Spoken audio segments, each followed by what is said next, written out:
So box, box, box, box, box, box, box, box. Hi, my name is Rochelle and you're watching or listening to BoxBox F1 Pod. Today we're debriefing the most awkward, dramatic, sassiest Grand Prix, despite it being oddly boring. It's a very strange combination of events, but those are the combination of events. We're chatting all about the Hungarian Grand Prix. While we chat, I will be making a traditional Hungarian dish called magaleves. That's all 100% pronounced wrong, but it's spelled magaleves. And it's basically a sour cherry soup.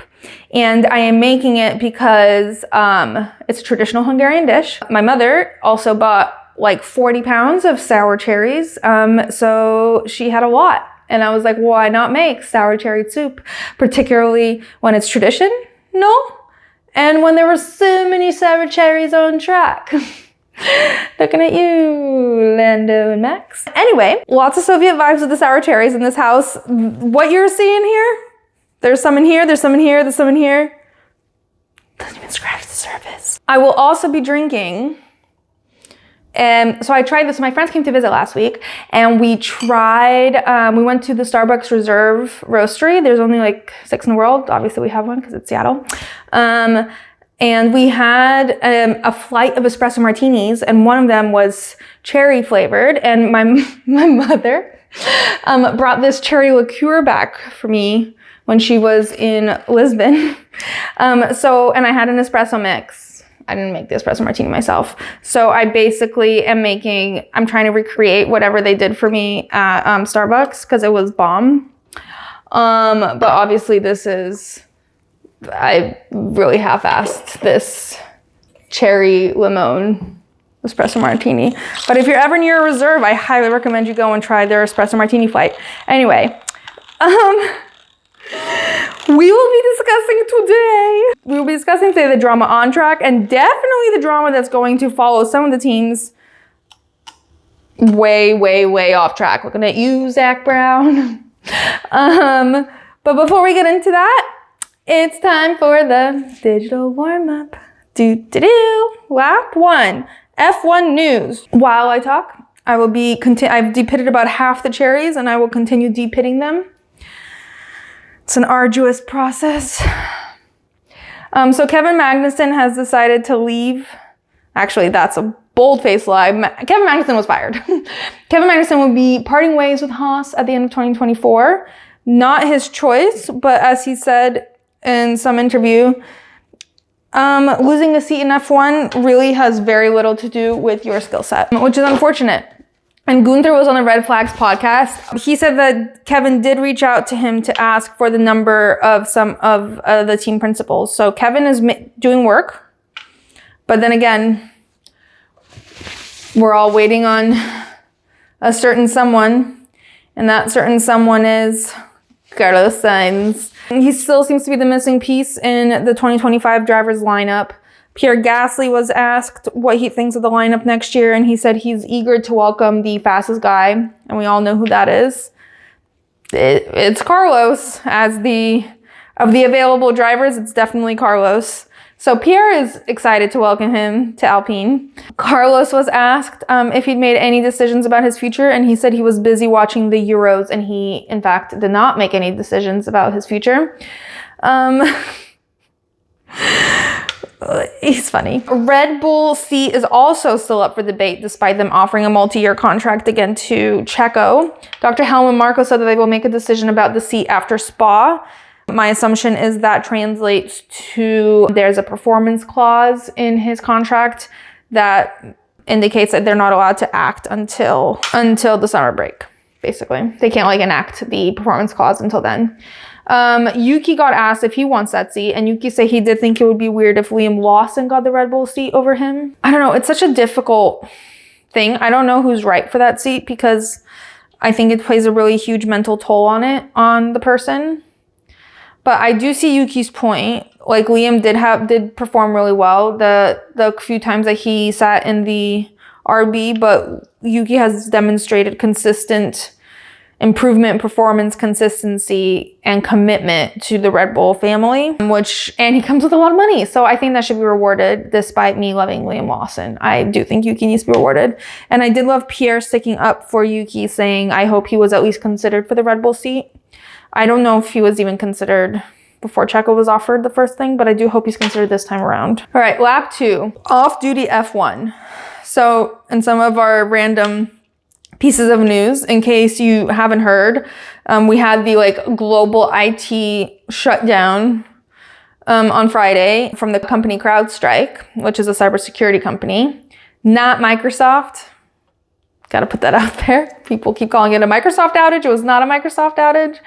Microsoft was impacted by the outage caused by CrowdStrike, and therefore anyone who uses PCs was impacted, but it was not Microsoft's fault. It was CrowdStrike's fault. However, what's funny is that one of the industries impacted by this, and there were many industries impacted, was in fact Formula One. But there was just one funny image of the Mercedes pit wall staring at the error screen up on the wall, and but it's the back of the guy's shirt, and it says in big letters CrowdStrike because they're Mercedes sponsors. It's pretty funny. In other random news, Pierre and Charles went on a double date with their girlfriends to the Eras Tour. From what I'm gathering, it was an accidental double date. They didn't know the other person was going to be there. And again, I don't know how they got tickets because they just ended up accidentally in the same area, but it looked like they were in the celeb area.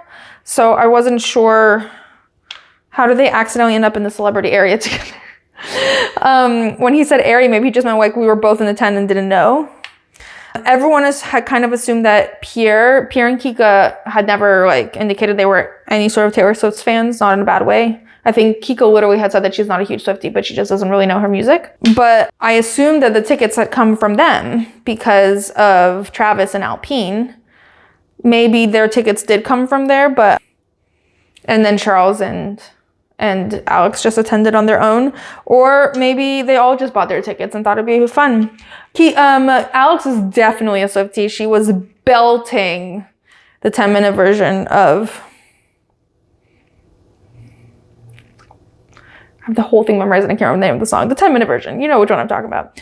And Charles looked like he was having a great time. I think he's complimented Taylor Swift before. That's so his vibe, by the way, to just be a massive Swiftie. Pierre did say on media day that he has become a huge Swiftie now because he's never seen a performance like that and he thought it was crazy. And I honestly feel like everyone becomes a fan of Taylor Swift once. If they weren't before, if they refuse to listen to her music, if they somehow end up at her concert, you can do nothing but respect the girl. It looks insane. All right, now we've got a new addition that we're adding to our digital warm-up, and that is Pets of the Paddock, because Pierre Gasly and Kika got a puppy named Simba, and he's so cute.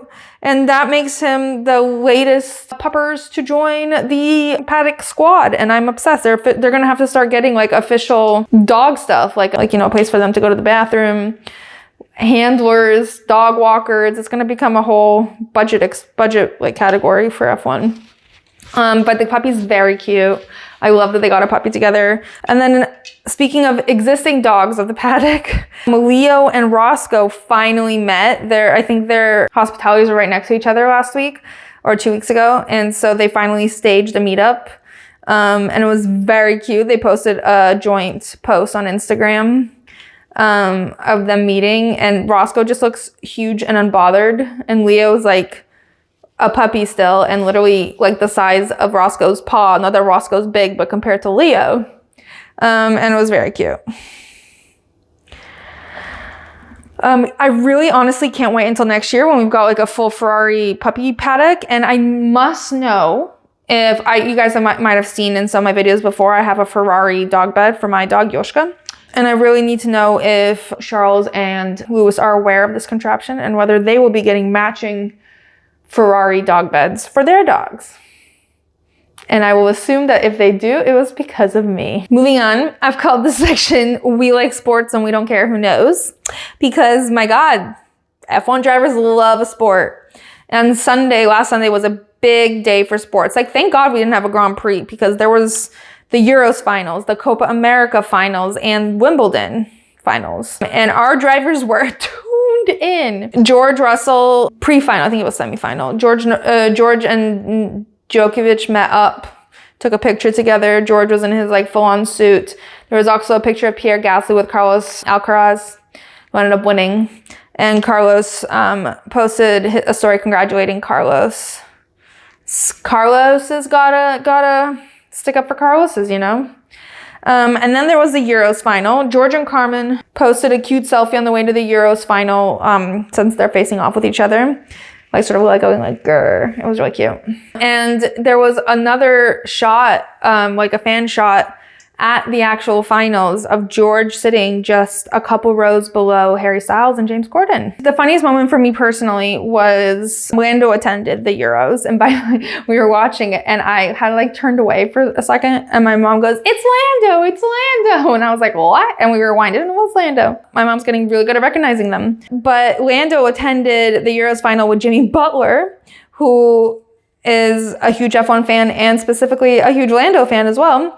But what I found really comical is that Jimmy posted on his story him and Lando sitting in a hotel lobby right before the finals, because they attended live, sitting in the lobby of the hotel on Jimmy's phone watching the Wimbledon finals together and like cheering on Carlos's win.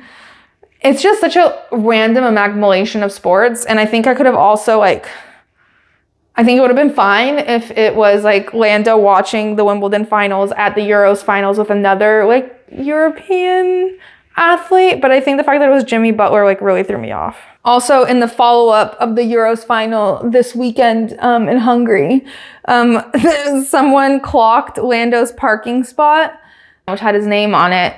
Underneath his name, someone had graffitied 2-1 Viva España. And it was Carlos and Kako, his manager / cousin. But it was funny. Fernando, I guess, had his media day press conference first, and he was asked about it. He's like, "There is another Spaniard on the grid." It was not me, but he was cackling. All right, lap 4, trackside in Hungary. So one of my favorite things that Lando has ever done is that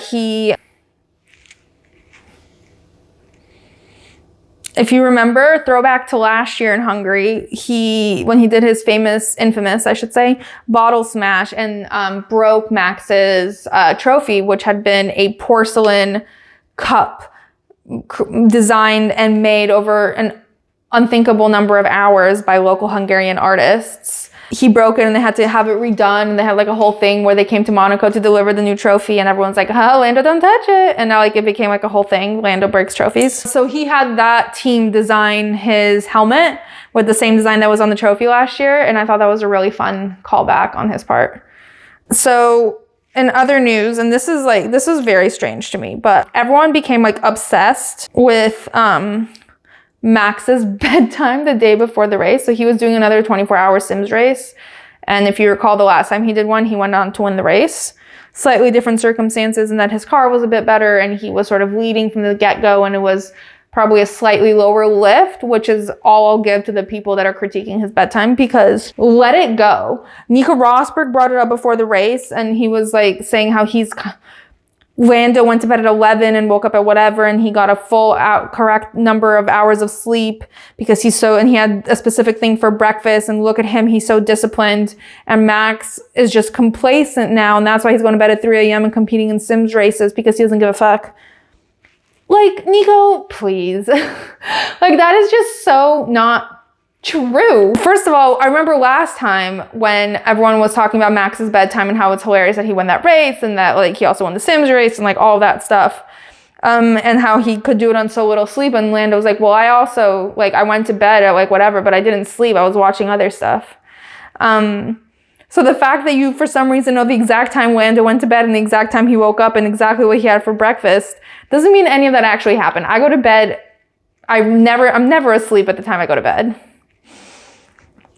Like, yes, there might be something said that you could be on even more top peak performance if you had gone to bed at a specific time and slept a specific way, but there's nothing to say that the rest of the drivers slept the exact correct number of hours and were You know, like it's just stupid because Nico wasn't the last one to bring it up. It got brought up by Crofty like 5 times during the race. Like every time Max would mess up, he's like, should have gone to bed. This is what happens when you race all night. It was just ridiculous.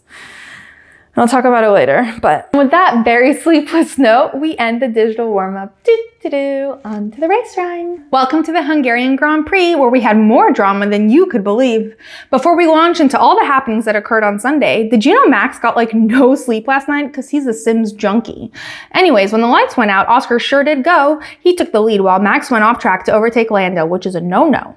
Once he conceded the place, quite angrily, I might add, Oscar, Lando, and Max became our top 3. Let's hope nothing else will make Max mad. Just kidding. Almost everything pissed Max off today. But if you're up sim racing all night, of course you're going to be grumpy during the day. Never mind your brakes are being weird and your strategy is shit and you just don't have the pace. Maybe if Max slept a little more, he might win a race.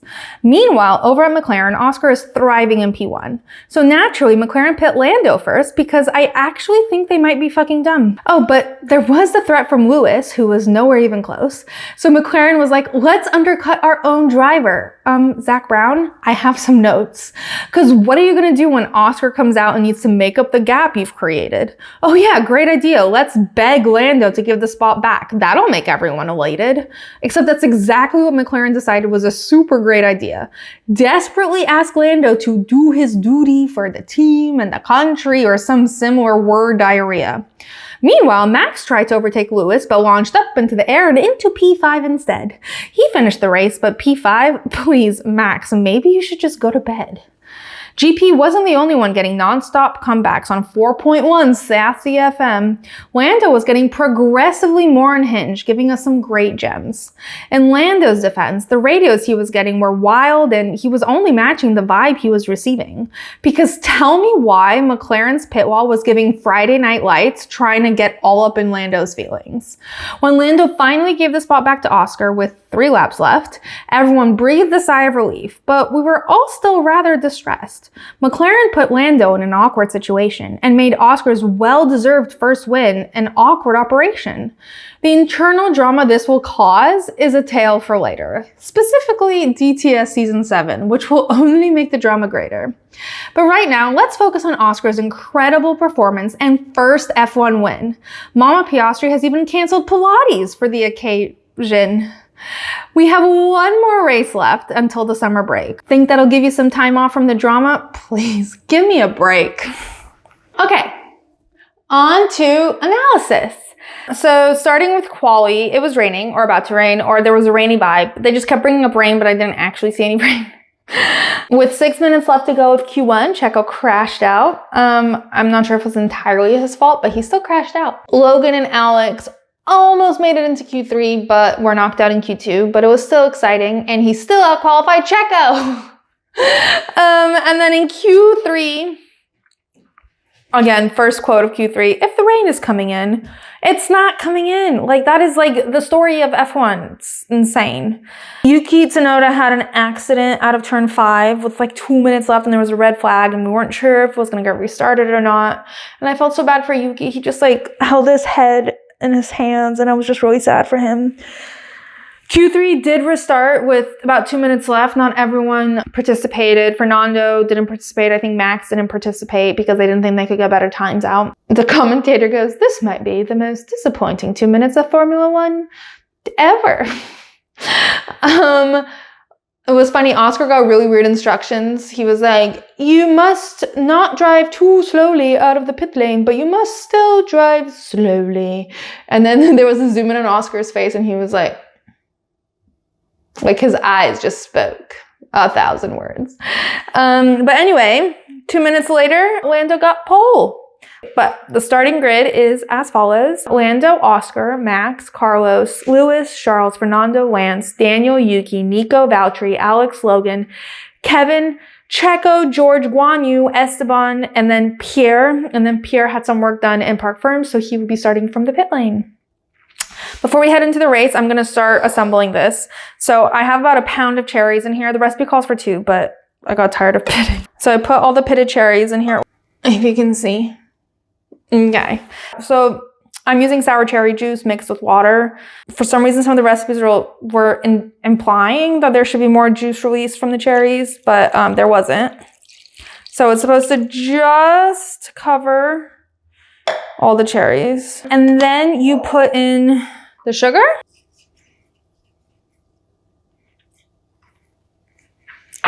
And then spices. So this is some spices: salt, cinnamon, and lemon zest. And then the rest of the spices, which is like cloves, nutmeg, anise, etc. I put into like this little tea thing, and I'm gonna just insert it into the pot. And then I'm putting it here, and it's gonna come to a boil, and then I'm gonna simmer it.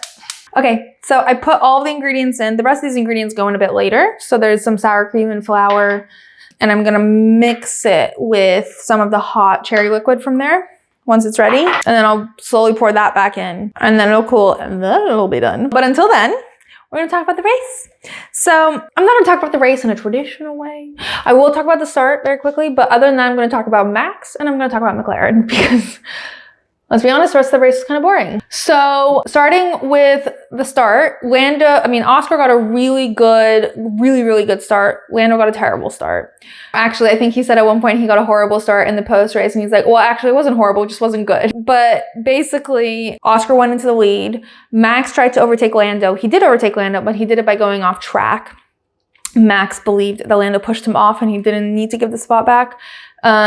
Everyone else believed otherwise.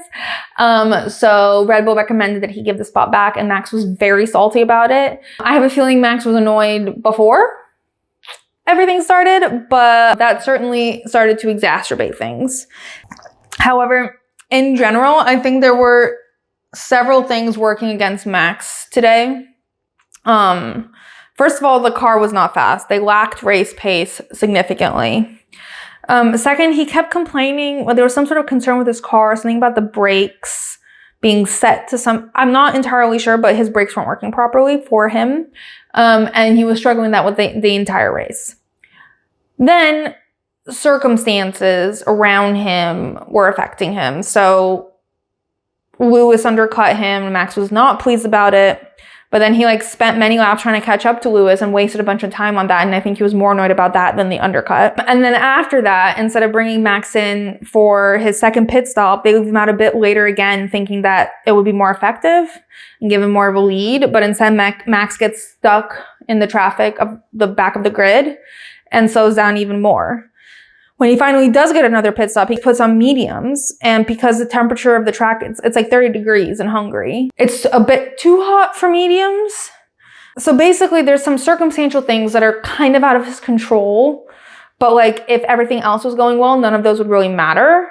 But because the car is subpar and the strategy was bad, that really set him off. And I've always said that what sets Max off more, what brings Hulk Max out, is when things happen that he feels can be prevented, whether it's by him, whether it's by other people on his team, a better strategy or a stronger car, and he would have been able to navigate the rest of the issues he faced today. But because he didn't have those things, he just kept getting more and more frustrated. And I think that's fair. I think what isn't fair is the way he was speaking to GP on the radio. He was a bit aggressive with GP, and I know that's Max's style, and I know GP is used to it, but Max has gotten a lot better in controlling his emotions and his frustration on track, and I just think there will always be things that trigger you, especially when you add adrenaline to it, and he just needs to get a tad better at that. And just speaking to GP a bit more politely. I also feel like this is a great time to mention Crofty's personal theory that this is in fact the reason everything was going tits up today is because Max was playing sim until 3 a.m. last night because he was part of another 24-hour Sims race. However, last time he did that, he in fact went on to win the race. Perhaps there's something to be said about the circumstances. Last time he was leading. Last time he had a better car. This time the car wasn't functioning the way you'd want it to be functioning. He was starting third. Things weren't really going his way. And that could have exacerbated. Sure, a person can be grumpy if they don't sleep enough. But saying it 5 or 6 times is insane behavior. Also, it's hot. I think people behave crazy when it's hot. It's hot. He might be a little tired. Things are not going his way. Obviously, it's going to exacerbate it, but he could have gotten 8 hours of sleep and still be annoyed by everything that's going on. I just think it's ridiculous to bring it up so often. Like, you're showing your age, Crofty. Like, even Ted, who, let's be honest, hates Max, came into his defense and was like, well, last time he won in this sort of like condition, and not everyone needs the same amount of sleep. And as I said earlier in this episode, Lando said last time that Max won in those conditions, everyone's like, how'd you do it on so little sleep? Lando was like, well, I went to bed at 11, but I didn't fall asleep at 11. Also, Max raced all night, but the race was like at 2 p.m. that time in Hungary. So he had like all day to rest. Like, I don't think the Sims racing had anything to do with anything. Like, it was just a stupid argument. And they brought it up so much. Every time something went wrong, Crofty was like, well, see? This is what happens when you don't get your 8 hours of sleep. Not everyone's geriatric, Crofty. Like, let's move on. So the biggest issue that happened to Max, I think, was his incident with Lewis. And this was towards the end of the race. And this was like when he was trying to overtake him for like the 100th time. By the way, this was all happening while Lando and his engineer are like yelling at each other, like about Sunday meetings and the world championships and team spirit and whatever the fuck else they could throw at him. But Max and Lewis touched, and Max sort of flew into the air and landed so hard onto the ground. Like, it was like NASCAR level, like, thump. But he kept going and finished P5. Max had been called into the stew's office, same with Lewis, so Lewis had to cut his post-race press conference short. Lewis had said in an interview that he thought it was a racing incident, which I think I would agree with. Max was coming in quite aggressively, but I think Lewis might have turned in a bit earlier than he should have, just a bit. And also both were able to continue racing. So I think because of all of those things, it becomes a racing incident. But Max was very peeved at the time. And there's this one interviewer in the media pen, and she's always like stirring shit. Like, I think she works for Sky Sports. I don't know who she is. I never see her face, but like, I know her voice. And I've literally, I think she like has a vendetta against Max, because I literally remember last time when there was an issue with Max and Lando, and she spoke to Max and she asked him if he should apologize to Lando. And Max was like, well, I don't really know what happened yet. I need to review the tapes before I figure out who's to blame or like who's at fault or whatever, which is a fair enough answer. And then when Lando spoke to her like 3 minutes later, she's like, so Max said he should never ever apologize to you and he has absolutely nothing to apologize for. And I'm like, girl, you're on tape. We heard you. And she did the same thing today.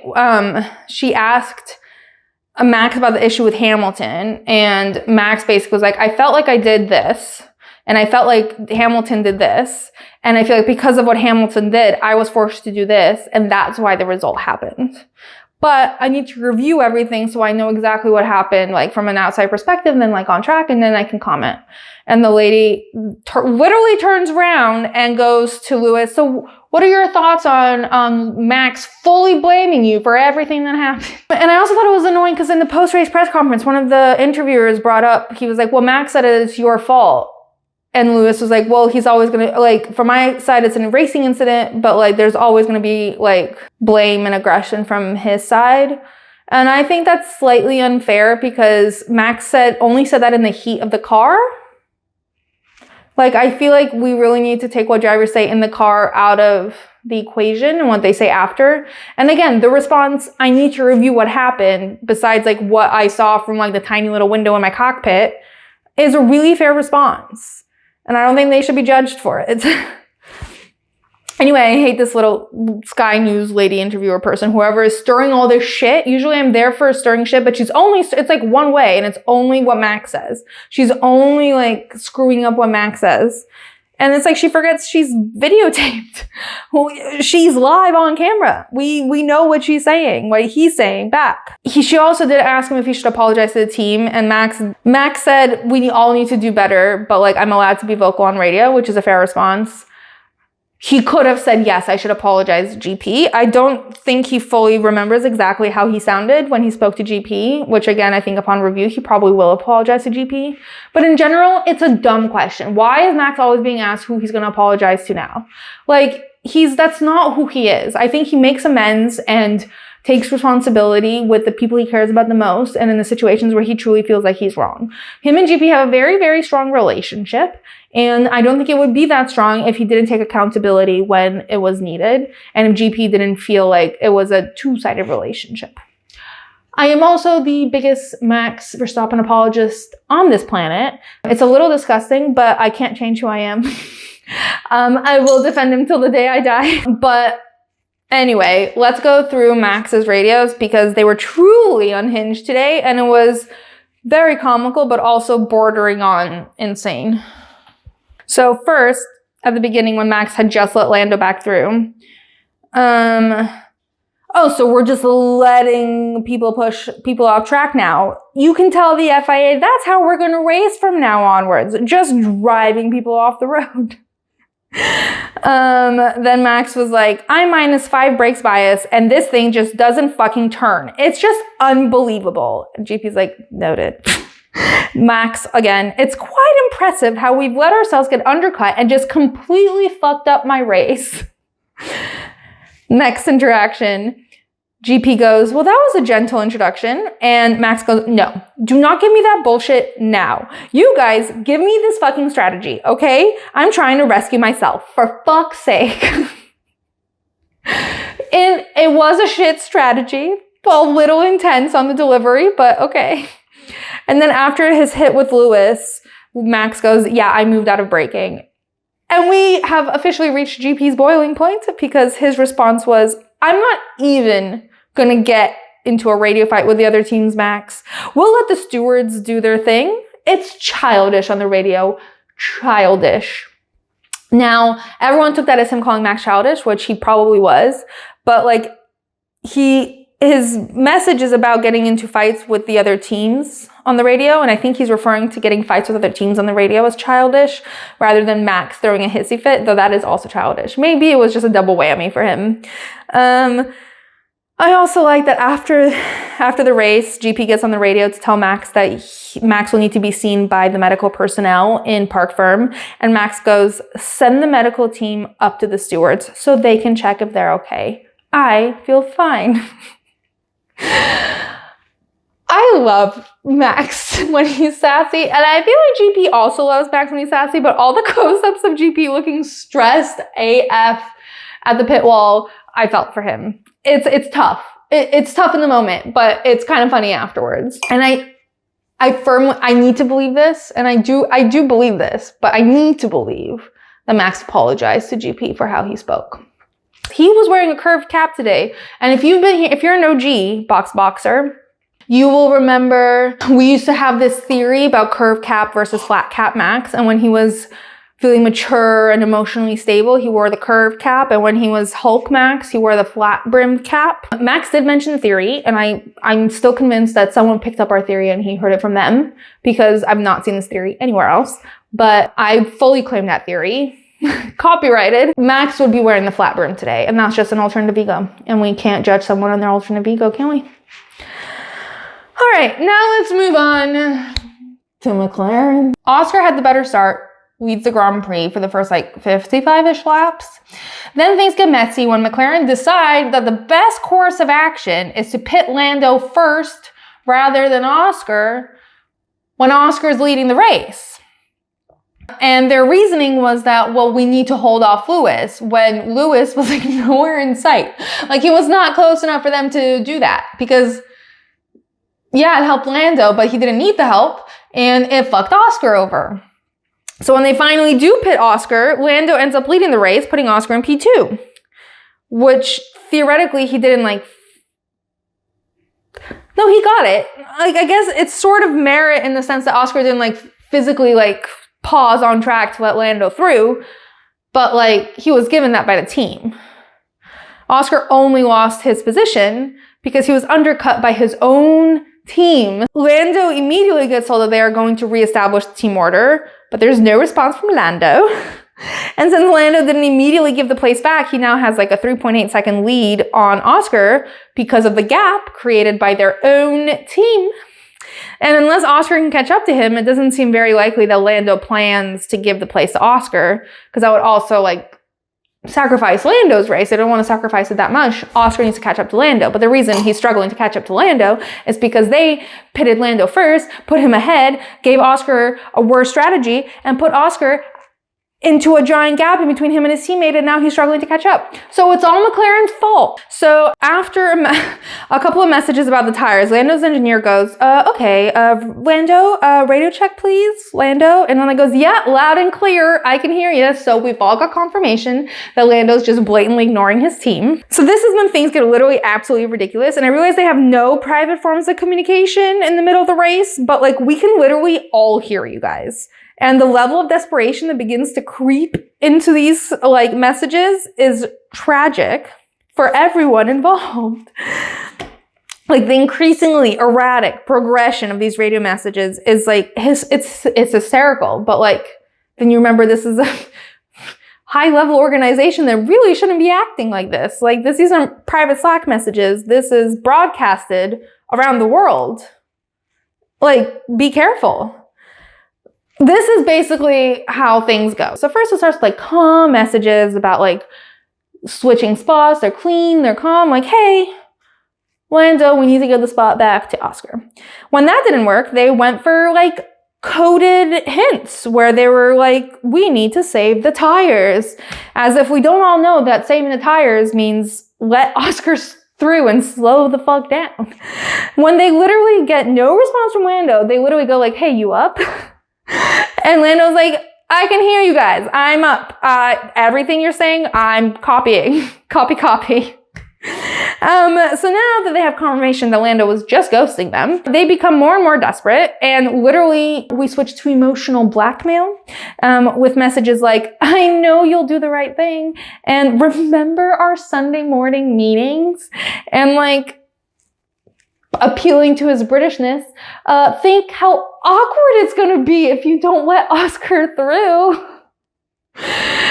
Bro, McLaren, like, while I won't miss an opportunity to call out Lando for being petty, and he certainly was a bit petty and immature in the situation, McLaren's making things awkward. McLaren made things awkward, and they're like, oh shit, who should we blame? They're literally like gaslighting Lando into making this his fault. It's their fault. They fucked up.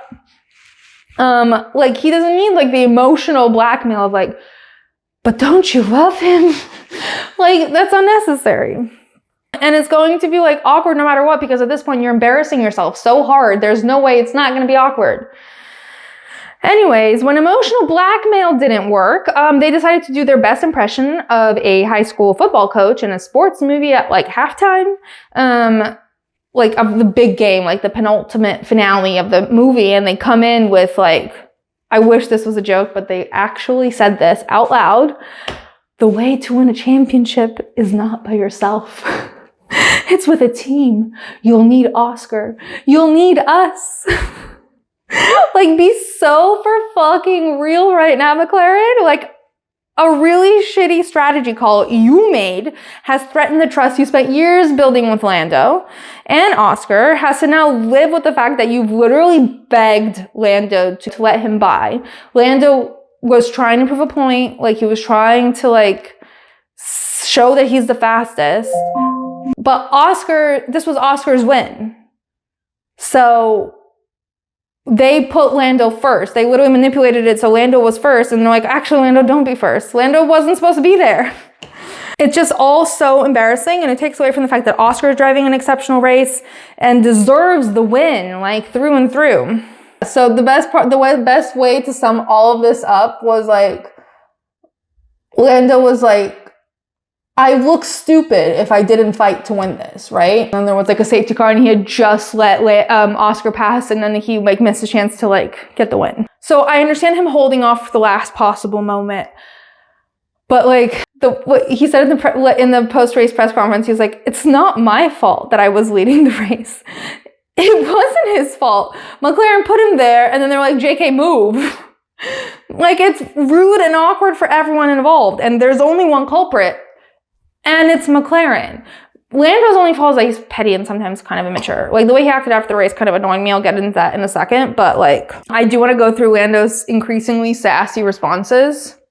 So some of the messages that Lando got was, we need you to save more tires, please. And we do want to let Oscar through. And Lando goes, well, we should have boxed him first then, surely no. And his engineer goes, it doesn't matter. And Lando goes, I mean, it does to me, maybe. Fair. Then the engineer goes, we think both cars are using their tires too much. Just remember, every single Sunday morning meeting we have. And Lando goes, yeah, well, tell them to catch up then, please. And then Lando gets the message, Lando, he can't catch you up. You've proved your point and it really doesn't matter. And then Lando just like goes on a little rampage. Like, I would have done this, I would have done that. Like, it doesn't matter, blah, blah, blah. And Lando basically just goes like, I'm fighting for a championship. And like, you get it. It's hard. It's a hard thing. And it's mostly hard because he was put in this situation and he didn't choose to be in the situation. And I think that's deeply unfair for him. And like, I did judge him a lot for the way he responded to his team and everything. But like, at the end of the day, I don't actually judge him because who wouldn't be petty and annoyed in this situation? I do judge him for how he treated Oscar, which again, I'll get to in just a moment. But anyway, I think the progression of these radio messages are so funny because like the tactics they took, like from like straightforward to coded messages to emotional blackmail to like inspirational high school football coach to resign, like just fucking do it. Just do it. It's like they were entering prompts into ChatGPT, like how to convince someone to do what you want when they're not doing it. And we've asked so many times. It was crazy. Like, I applaud them on their versatility and variety in ways to try to get Lando to do what they wanted. Even though we all know Lando was going to do it anyway. Lando puts up a good front, but he's going to do what he's told. But I think what's really sad is that while this is frustrating for Lando, I think what really all of this does is take away from Oscar's success. Do you know what I mean? Like, this is sort of like the way they're behaving sort of ruins his first F1 win. And like, I think this was most exemplified by Oscar's like post-race radio message. And like, we all know I've been saying Roscoe for a while. We all know Oscar's emotional range is a bit more limited than other drivers. Like, he's very composed, very like cool as a cucumber under pressure. Like, showing intense emotion is not really his vibe. So like, at no point did I think that Oscar's winning race message was going to be like, yeah, but I would do like some people. But like, I thought maybe a little bit more excitement, and his whole thing was so subdued. Like, they were like, oh my God, Oscar, you're a race winner. Great job. You did great. And his response is, yep. Thanks, everyone. Yeah, this feels great. Thank you for the coordination. Sorry I made the swap a little more painful than it needed to be, but thank you. I appreciate it. Well done, huh? Yeah. First F1 win. Thank you very much. The fact that he apologized makes me really sad. When he got out of the car, this is where Lando started to piss me off. Like, I was a bit peeved by his messages, but at the same time, I fully understood where he was coming from. But he didn't congratulate Oscar when he got out of the car. Charles immediately came over from P4 to congratulate him and like hug him. I know it's his son, but like, he didn't have to do that. That's quite a trek. That's quite a trek for him to do.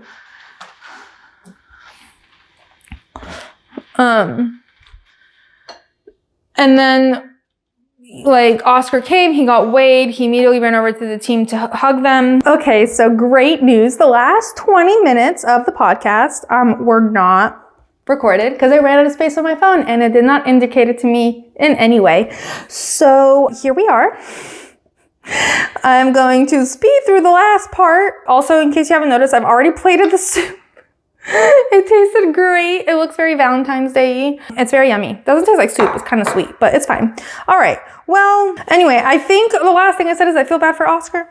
But I understand Lando. And I think I talked about the cool down room, but maybe I didn't. But I also only have 25 minutes left on my phone. So I guess I'll speed through it very fast. In the sense of being very fast, I apologize. It's because I thought I already had it. The cool down room was very awkward. Lando was quite rude to everyone. I guess he hasn't cooled down quite yet. cool down room didn't cool him down. But it was like not just taken out on Oscar, which he did a lot. It was also taken out on Lewis. The conversation between them was Lewis was like, phew, you guys were fast. And Lando was like, well, you had a fast car 7 years ago. And then Lewis was like, 7 years ago? That was a long time. Were you here 7 years ago? And Lando was like, well, you had a quick car. You made the most of it. Now it's our turn. And Lewis was like, I wasn't complaining. I was complimenting your car. Lando, chill. And then he ignored Oscar the whole time, which made me sad. But I would like to point out that his mother tweeted, I will be canceling my 6 a.m. Pilates class with a champagne emoji. Loved it. She also posted a picture of the 2 dogs asleep and said, some are not as excited as us. It was like 1 a.m. there. But I do want to say that I hope Oscar has a good support system around him, because I know Mark Webber flew to London for the Formula E championship to support another one of his drivers.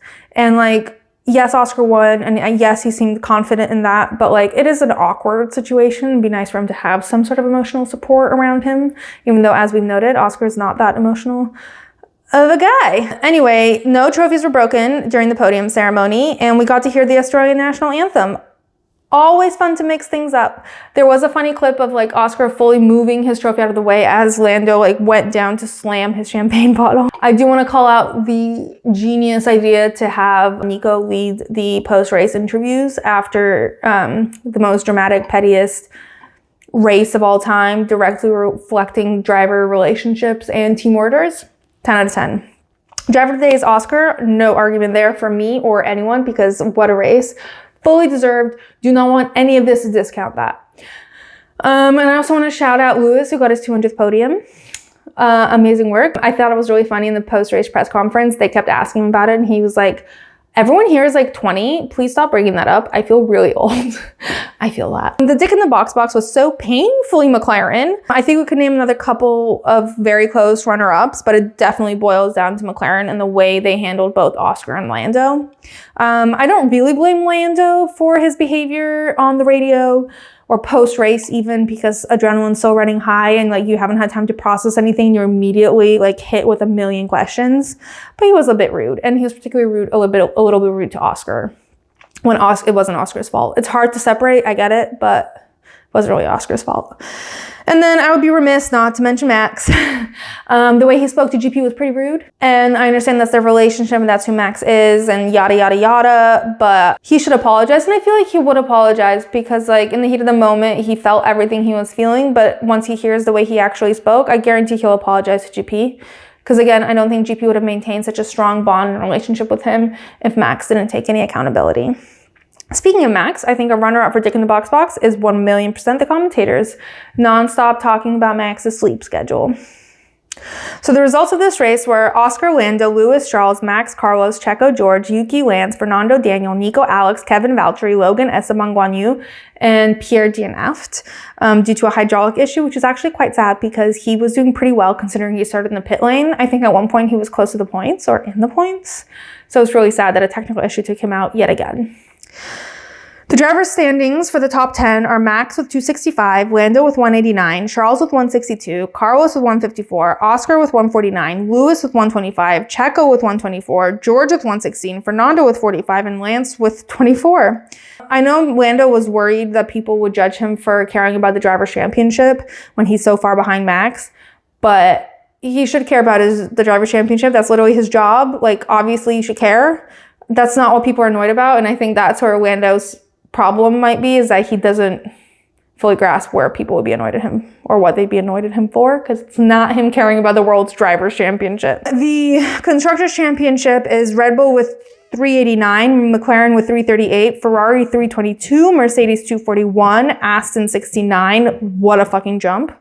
RB 33, Haas 27, Alpine 9, Williams 4, and Kick Sauber 0.